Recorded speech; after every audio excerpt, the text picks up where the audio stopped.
Good afternoon, and welcome to Get Ready to Lobby. We are very pleased that you could join Juan for the presentation this afternoon, and we're very excited to hear from two of our policy staff. My name is Edzi Vokiwa. I'm a Senior Program Associate at WAND, and I will be running the technology today. Before we get started, I just want to go over a few housekeeping items. All attendees are going to be muted during the presentation. You can submit your questions for our presenters by typing them into the question section of your panel. It should be on the right-hand side of your computer screen.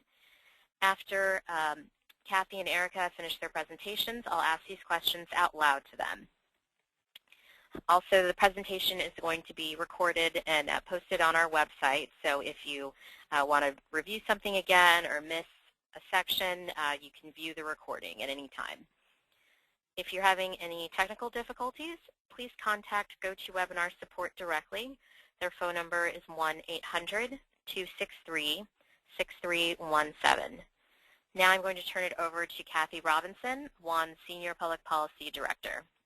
Kathy? Hi, thank you, Edzi, and welcome everybody. We're glad you're here with us. Edzi went over this a little bit. I'm just going to review our agenda for today.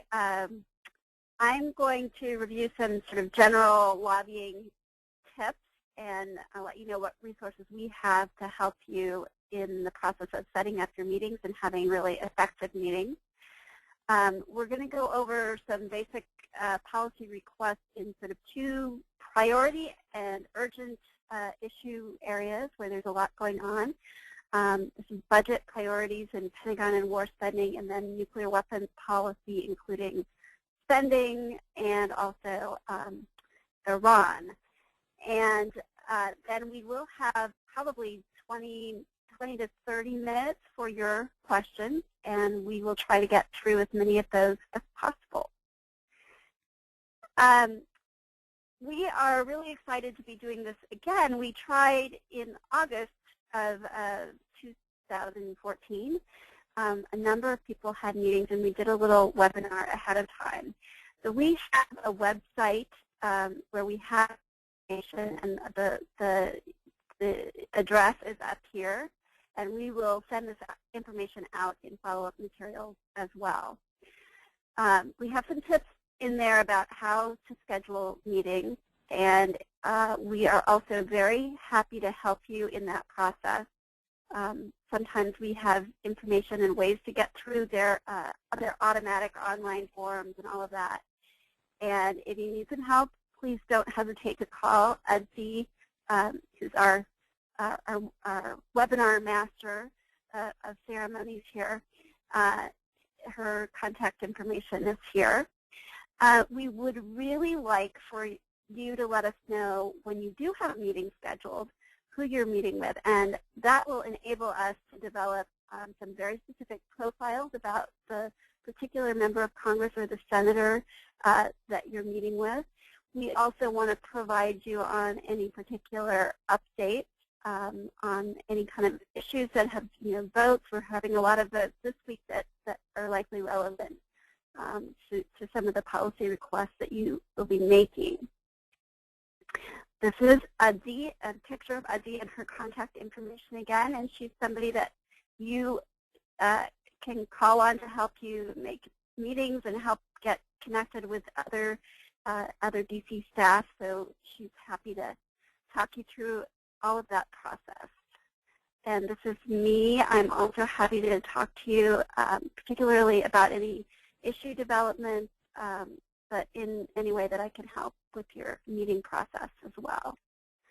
I'm going to go over some basic meeting tips, and I'm always reminded of Mary Poppins, and I would try to make your meetings practically perfect in any way, in every way.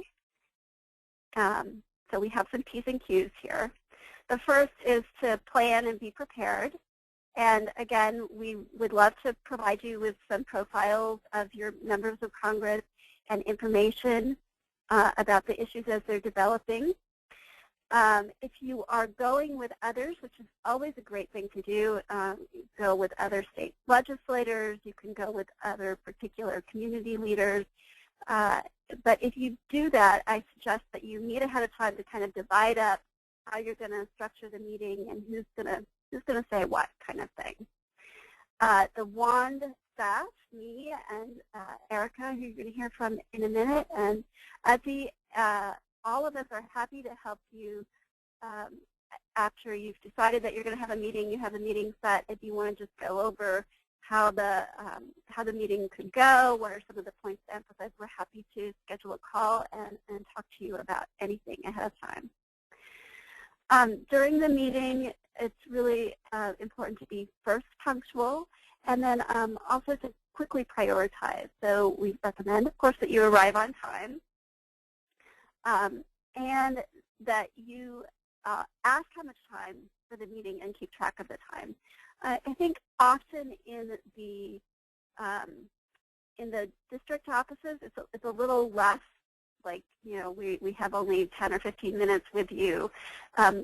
It can be that way sometimes for those of you who've been at our conferences or have been on the Hill for other lobby meetings. You know, the pace is quick. Sometimes it's a little more casual in district meetings, but still there can be a lot of pressure, particularly if you're meeting with the member or senator.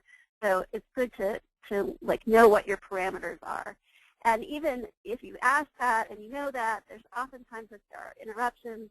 I was just in a meeting on the Hill yesterday, but this could easily happen in your meetings at home, where we were just getting up to leave, and the member of Congress, we were meeting with staff, the member of Congress suddenly came in. And so it's a great opportunity to stand up and you have photos, but it's good to be really well prepared for that to happen so that it doesn't kind of throw you off and you think, after the member of Congress has left, oh, I wish I had remembered to ask them that one key thing. So just be prepared for that. This is the kind of reminder to be nice.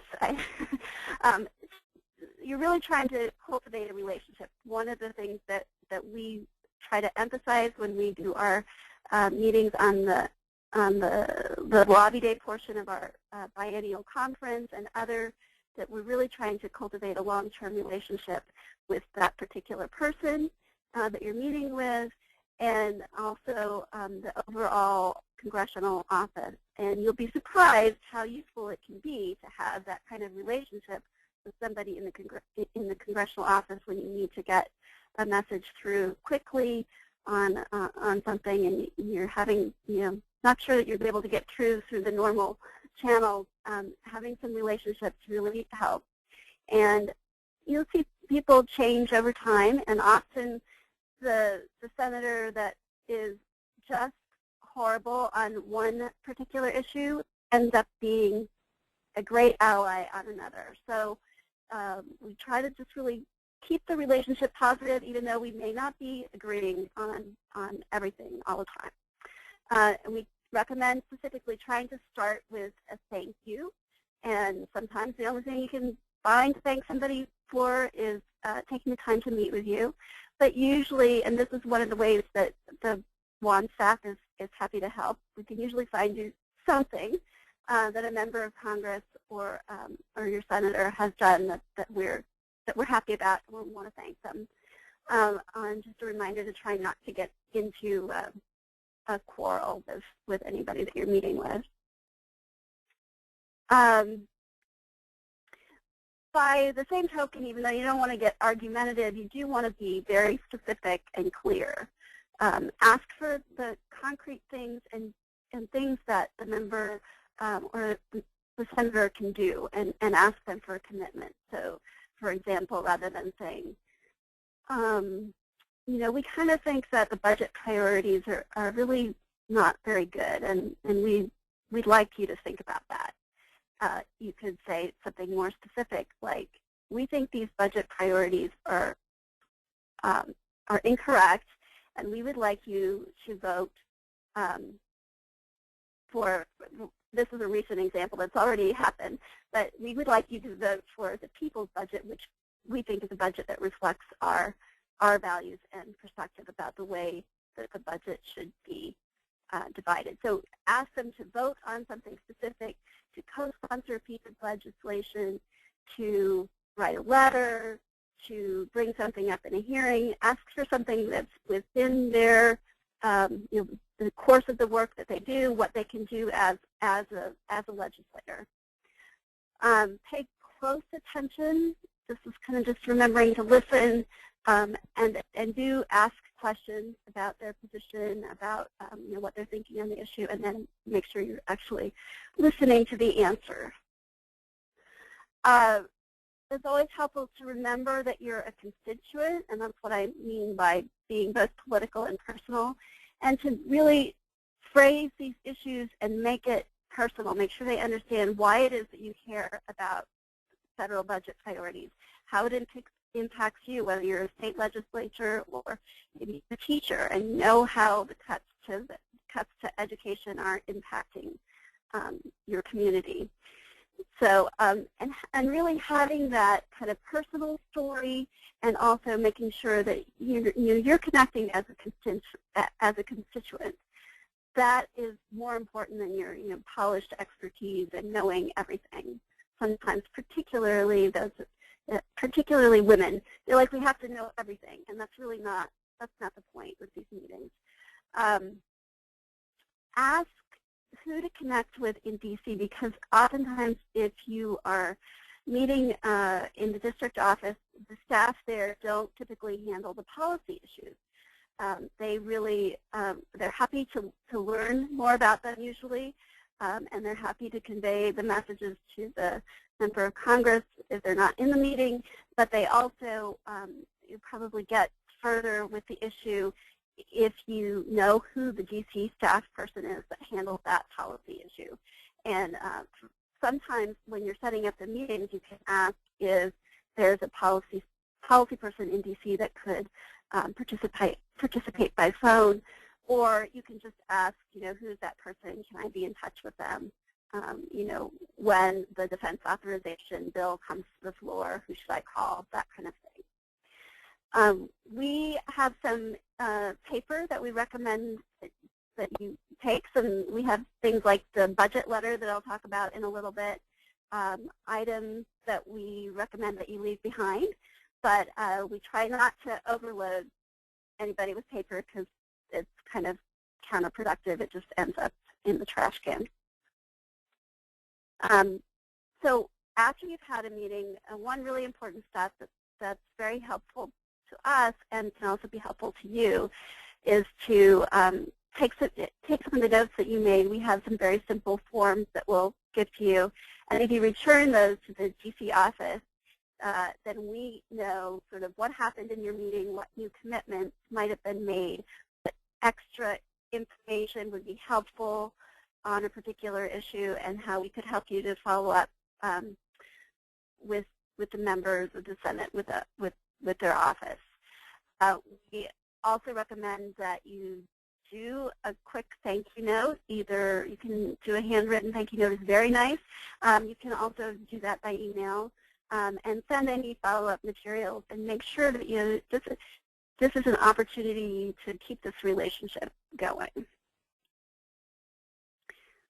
So I'm going to move from the kind of etiquette of meetings and process to our first sort of category of issue asked, and this is on budget priorities. And as you may know, this past week, both the House and the Senate have been considering their budget resolutions.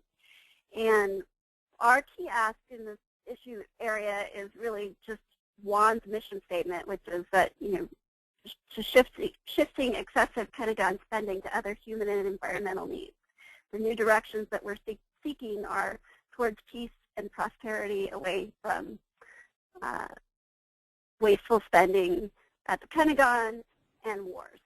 So this ask is really just to responsibly reshape the Pentagon budget to find significant cost savings, ensure that those investments are used to strengthen America, and this is really the investments that are our top priority. One of the really good resources on this is the budget letter that we have just finished and actually sent to every single member of Congress and every single senator. This is a letter calling for scrutiny to the excessive Pentagon spending budget and for reorienting of our budget priorities. We will send you a copy of this, and it'll be posted on our resources as well.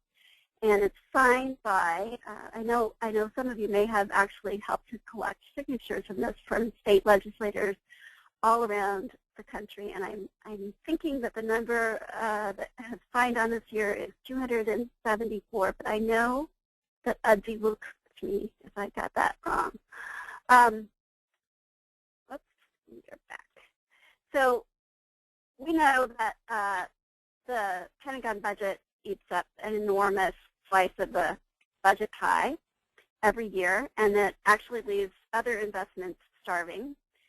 So you hopefully have seen some of our budget pie fact sheets, which are also available on our website, and again, will be on that resource center that we will send you.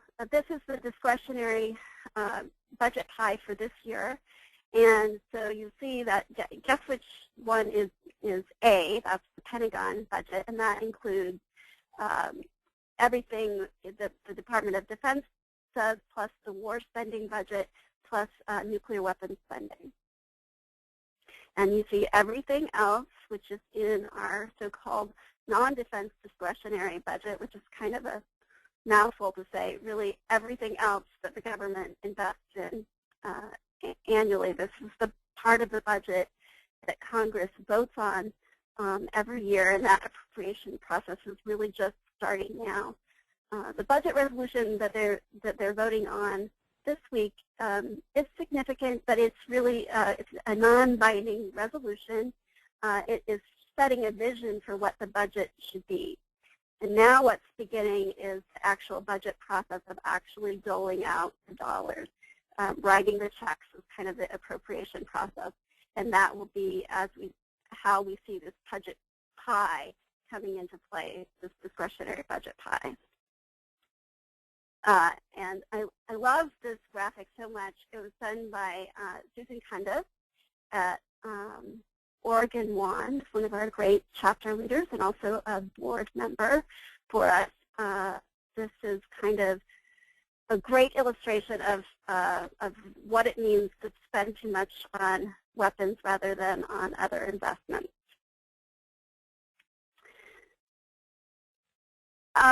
So then just a couple other talking points, and again, we will supply you with some good talking points.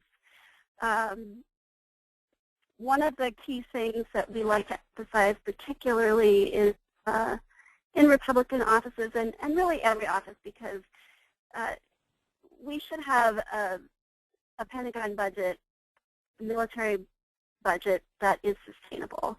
And even our highest level experts really recognize this. What the problem with the budget now is that it's simply not sustainable, and that there's an enormous amount of waste. The Pentagon, in fact, is the only federal agency that cannot even conduct an audit.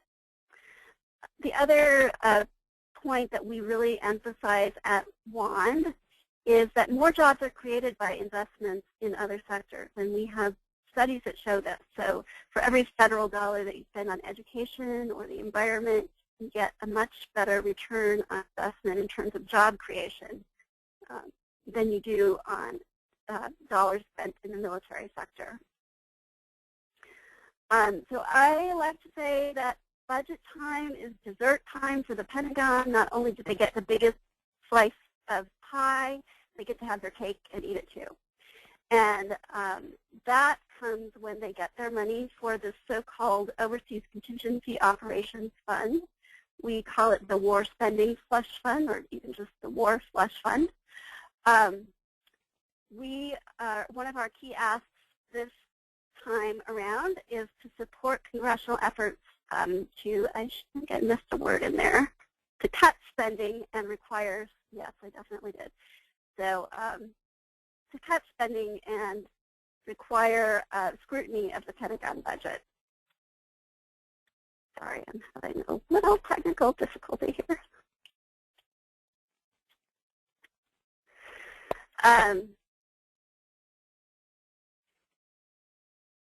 So just to go over a couple of the talking points here, they're still sort of in the process of formulating these budget resolutions, and as I explained to you, they're actually they're not actually binding on what the ultimate story is with the budget and how dollars are appropriated.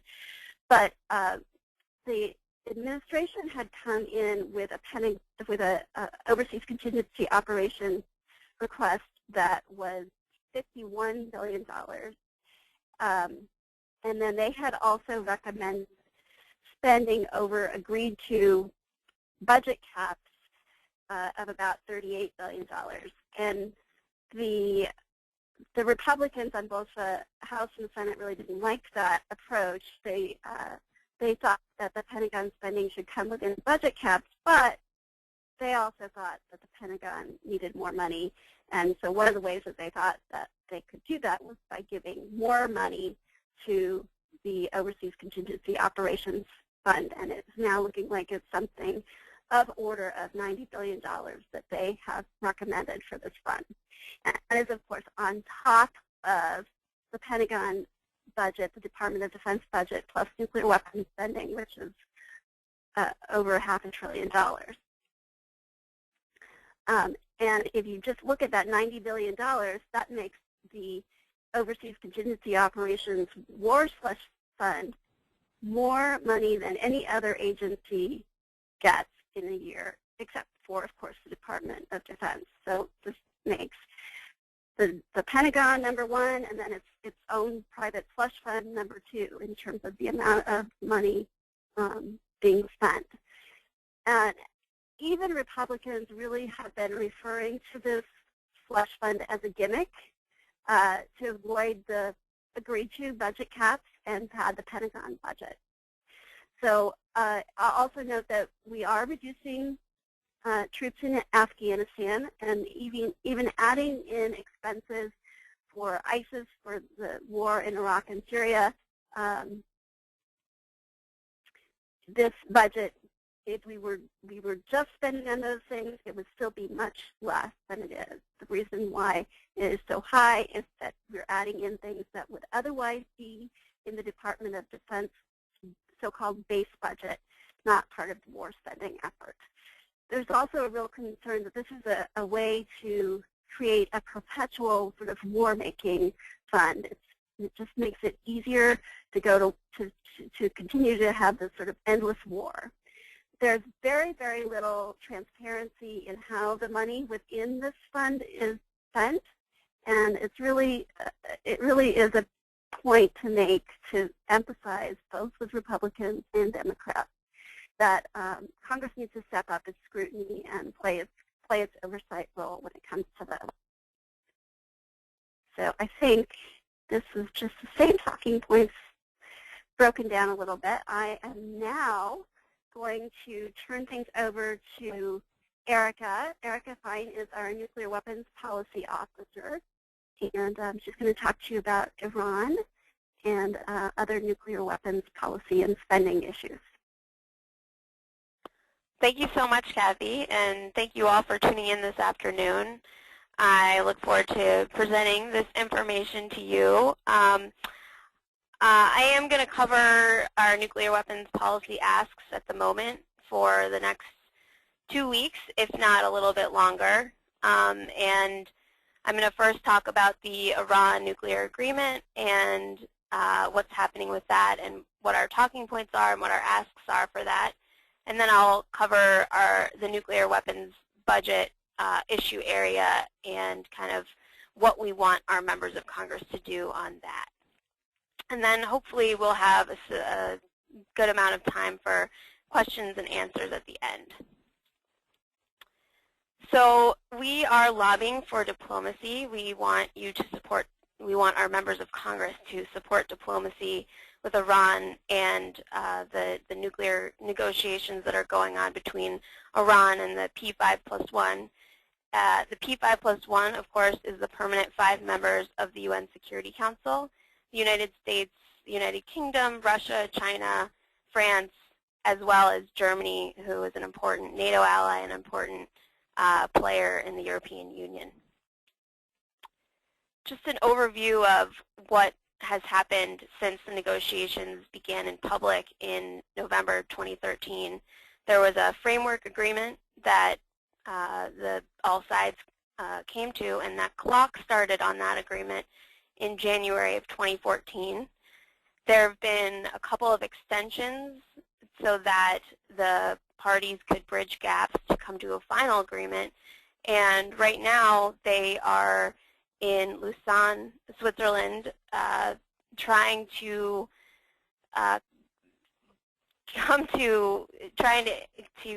iron out the final details of a final comprehensive agreement.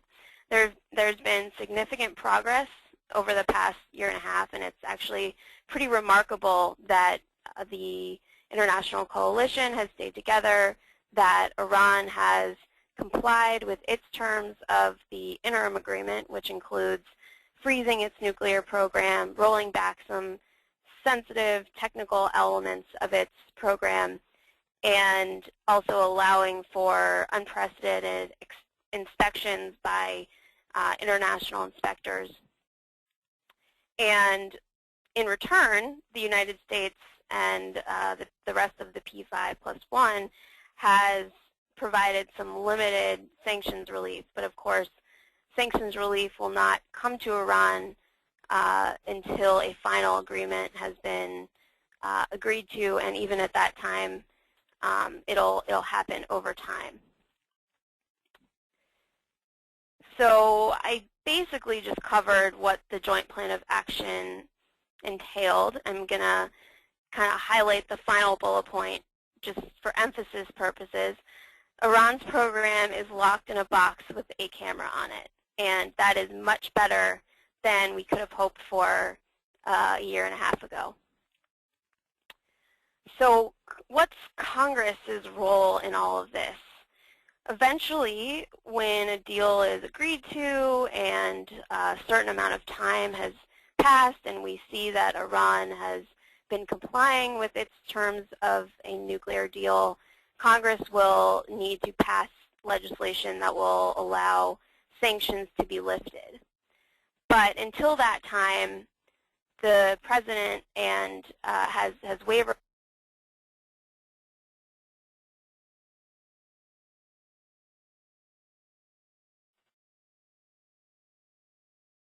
sanctions, and the rest of the P5, the multilateral coalition, can also will also have to lift some of its sanctions.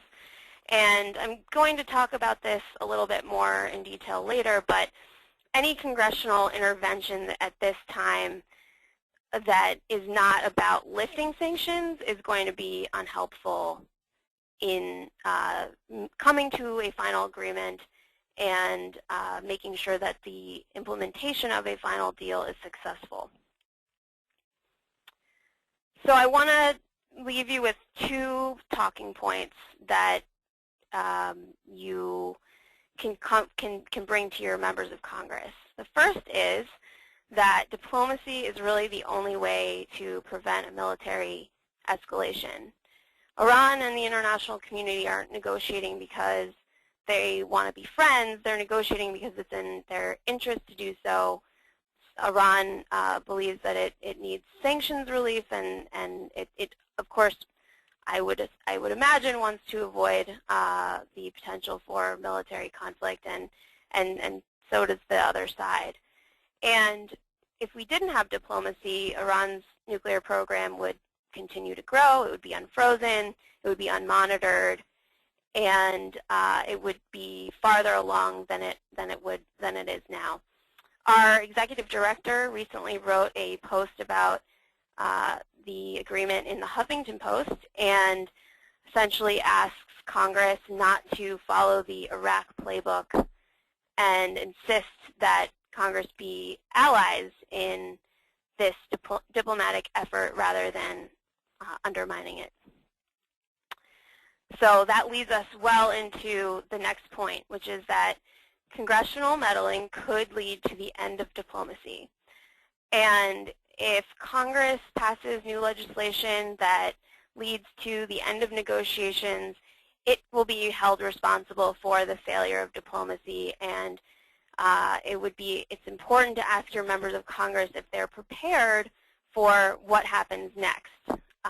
The junior senator from Arkansas, the new freshman Tom Cotton, just led a letter signed by 46 other Republicans to the leaders of Iran, a very patronizing letter that reminded the leaders of Iran that any agreement could be reneged on in the future. And he's also said that congressional action is intended to end negotiations, that congressional action, the end of negotiations is a feature, not a bug. So while there are definitely some members of Congress that are genuinely interested in playing a productive role, and they might be somewhat misguided in our opinion, but nonetheless, really believe that what they think they're doing is good. There are another group of senators and representatives that actually don't want the diplomacy to proceed and to succeed. So what are the specific asks? Right now, the bill that we're most worried about in the Senate is S-615, which was introduced by Senator Bob Corker of Tennessee, and it's the Iran Nuclear Agreement Review Act. The ask is, please don't co-sponsor the bill. Please don't vote for the bill if it ever comes to the floor. And if it passes, ask that the senator not vote to. It would be vetoed by President Obama, and the ask would be vote to sustain the veto and not override the veto, so that it doesn't, so that it's not implemented. The bill is a poison pill, and it sets up traps for our negotiator. It sets up traps for the executive branch. So it would prevent implementation of a deal. It removes the president's existing authority to remove sanctions. It would require the president to certify certain things about Iran's behavior on non-nuclear issues that are not part of an agreement.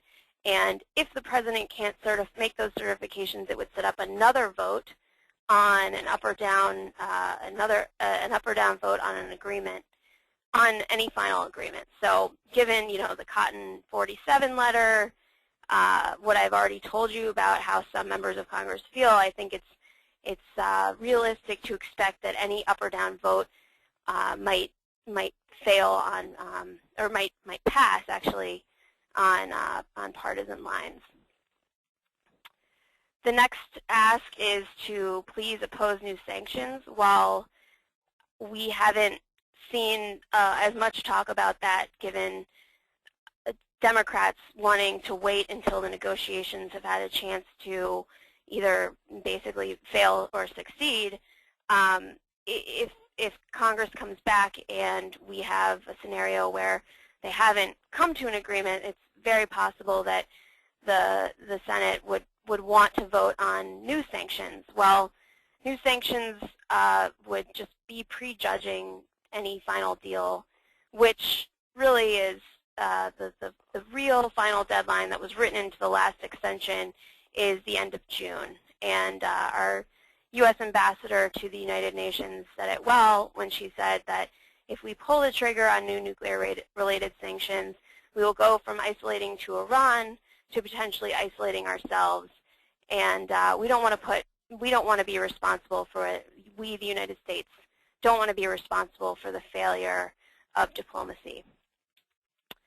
So for senators that want to support diplomacy or want to do so quietly, or they haven't signed on to any bills and they haven't publicly said that they are going to vote for them, but they haven't really spoken up, the ask is please support diplomacy and please speak up. The president and this diplomatic process needs as much support as folks are willing to give it. And even though that doesn't seem like a lot, it actually can do wonders for moving the ball forward. I'm going to switch briefly to our lobby asks on nuclear weapons spending. And to put that in context, I'm going to read the quote, the little panel on the right, which is that over the next 30 years, the United States will spend $1 trillion rebuilding the same nuclear arsenal as exists today. And Congress really, that's a failure of both the legislative branch and the executive branch, because the executive branch, the President and the Department of Defense and the Department of Energy is making that large budget request and have these unaffordable and unrealistic plans for the U.S. nuclear arsenal. But because we're going into Congress, I think we need to focus our efforts on that and say Congress really should not be writing a blank check for an excessive nuclear force while squeezing out funding for programs that would truly help the United States prepare for 21st century threats, or squeeze out funding for other important priorities like education and building bridges and roads and healthcare and all of the other important things that we're not doing when we're spending money on an outdated nuclear weapons budget. And what's really kind of absurd about it is that the President and his military advisors have already determined that the United States can go to fewer nuclear weapons than we have now, and that we, of course you and I all know this, but it helps when you're talking to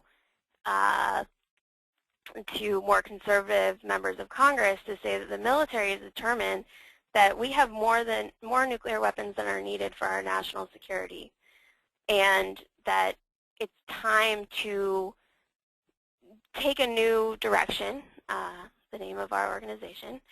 It's time to shift gears and not lock in plans for the next 30 years on a nuclear arsenal that we don't need.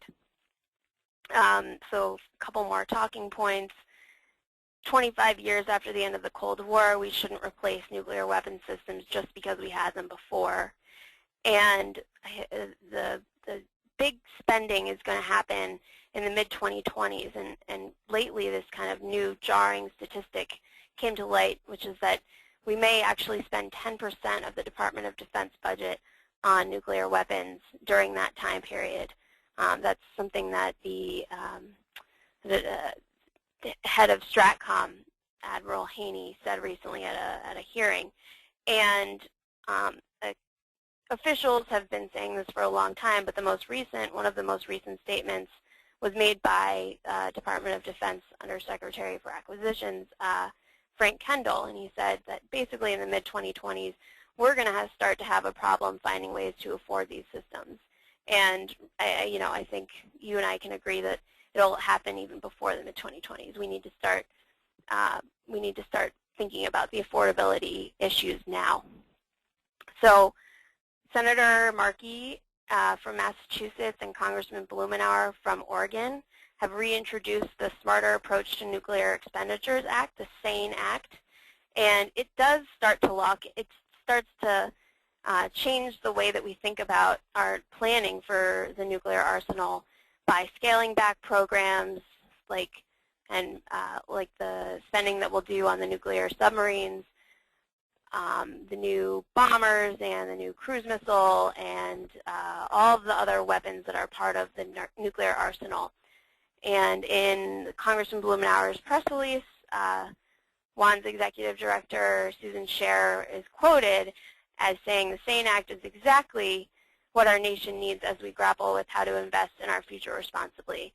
And I'll let you skim the rest of the quote now, or you can rewatch it later. So that is our ask for your members of Congress on nuclear weapons spending. And right now, these are the current figures in the Senate. We have Senator Sanders, Merkley, and Franken, who are co-sponsors, which is actually a little bit better than we did last year, and that's pretty great. In the House, we've got about 11 sponsors. We have a sponsor and co-sponsor of, I think, 11 people, and I think we can do better than that. and it's a pretty easy ask, and we will definitely provide you the information that you need to make that ask. So now we will turn it over to question and answer. Thank you so much, Kathy and Erika. I think that was really helpful and very detailed. So I just want to remind everyone how to ask questions if you haven't yet done so. Please type them into the question panel. You should see it on the right-hand side of your screen. And then once you type in your questions, I'll ask them out loud to Kathy and to Erika. So our first question is from Diane Haven. And Diane has a question pertaining to the Iran negotiations. She asks, can you please specifically let us know here in Arkansas what to say to Senator Cotton as well as Senator Boozman, who signed on to Cotton's letter? Hi, Diane. That's a very, very good question. Sometimes I think we have to sort of cut our losses, and I think it's definitely appropriate to express extreme disappointment with the senator's position, but also understand that the senator is not going to change his mind. He's been really out there in the media trying to kind of harden his position on why we don't on why we don't want these negotiations to succeed. So my recommendation is, express disappointment and sort of pivot to other issues. I think with Senator Boozman, you might be able to have a little bit better of a dialogue and be able to explain why, why we want the diplomatic process to continue, and that would be helpful information for Juan to have on whether the senator is movable at all. Great. Thank you, Erika.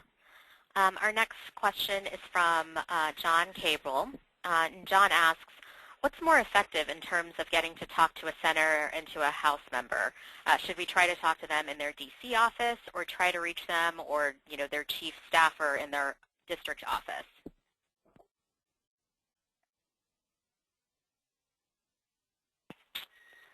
Well, I'm happy to try and answer that, Kathy. Please let me know if please chime in. But it just depends. It really depends. I think that if you're in the district and there's an opportunity to, or the state, and there's an opportunity to schedule a meeting with the senator in the district, then you should definitely do that. And sometimes it's easy to just pop in when you're in D.C. and see if the member of Congress is there, but sometimes you can actually schedule meetings. I think it really depends on the relationship that you have with that office, and also what's going on at the time on the Hill. So I'm sorry, I don't think that was very helpful, but yeah, again, it depends. I think, this is Kathy, I think Erika is right. It really depends, but my short answer is both. You should try to do both. Meet with the staff that you can meet with either at home in your state and district and in the office, and meet with a member of the senator wherever you can as well. I think we have information about how to go through the process of scheduling 30 days in advance, but sometimes you can get in on a more quicker opportunity, so you should take advantage of that, definitely. The time that they're going to be home for recess is coming up here. They'll be leaving the end of this week from D.C., and those of us in D.C. will be breathing a sigh of relief. But it's a fairly short recess. They're back after, I think it's they're there through the 10th of April, and then back in D.C. again, and we'll be very busy.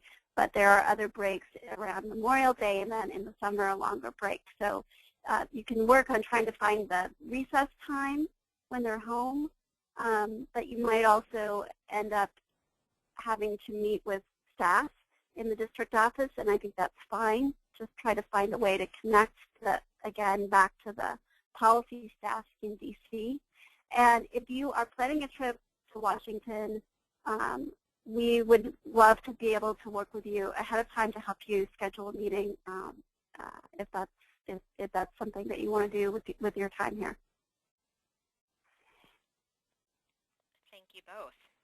Our next question, I think, is for Erika. It's from Barbara Moore, and Barbara asks, do we have specific numbers or percentages and associated costs to present when asking for a reduction in nuclear armament spending and a desired timeline?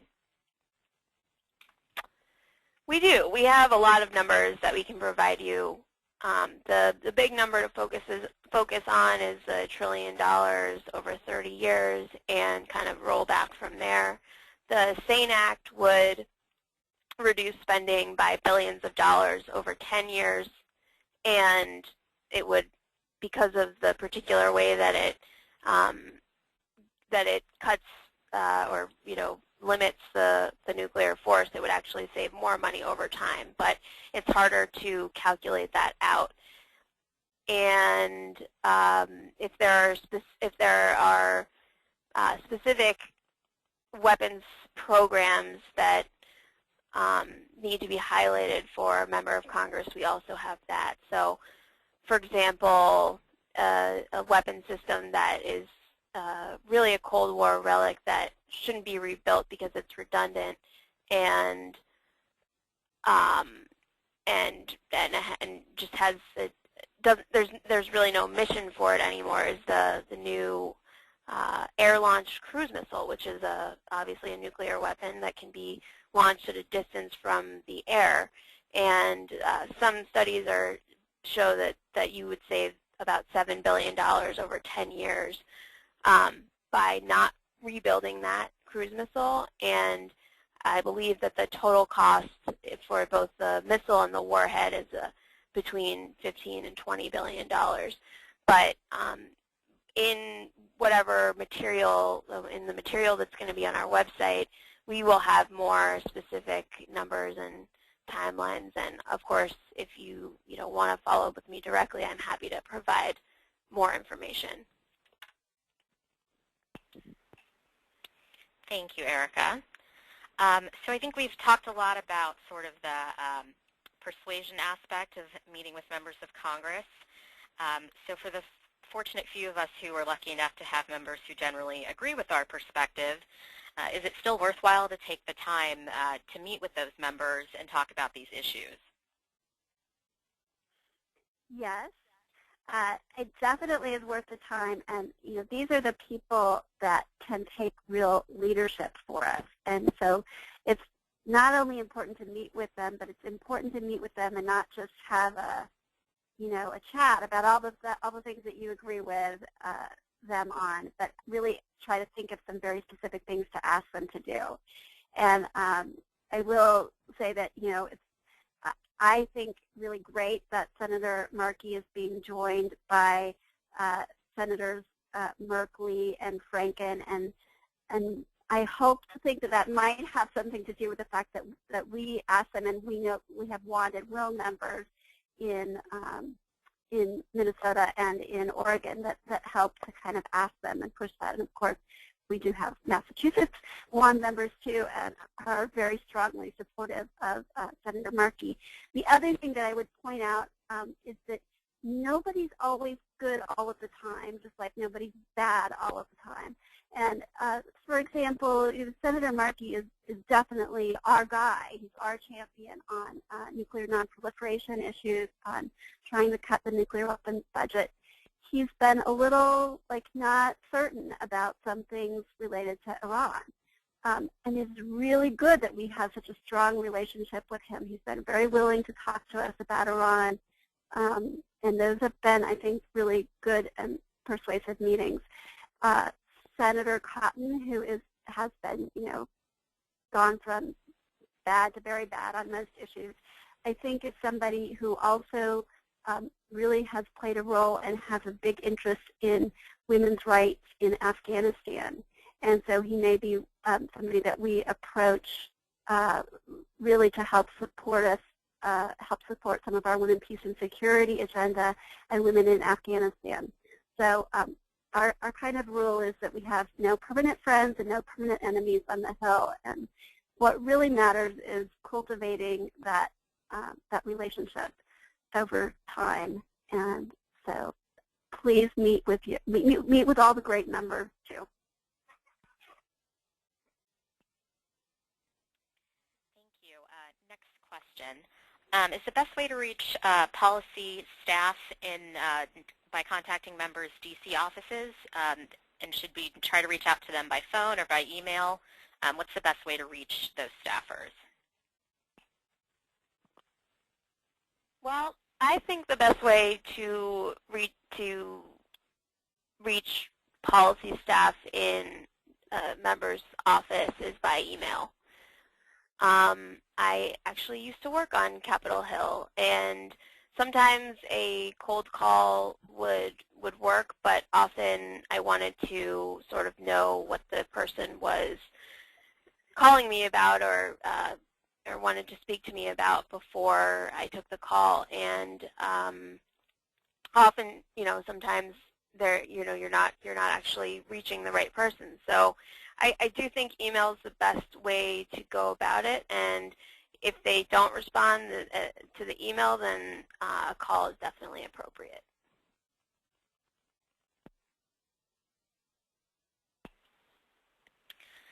Well, thank you, Erika, and thank you, Kathy. I think this has been a very, very informative webinar, and thank you to everyone who's joined us at home.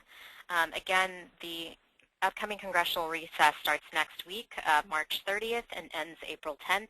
And as Kathy and Erika have both said, we really, really do want to help you with setting up meetings. We're happy to provide you with information and just kind of talk you through it ahead of time.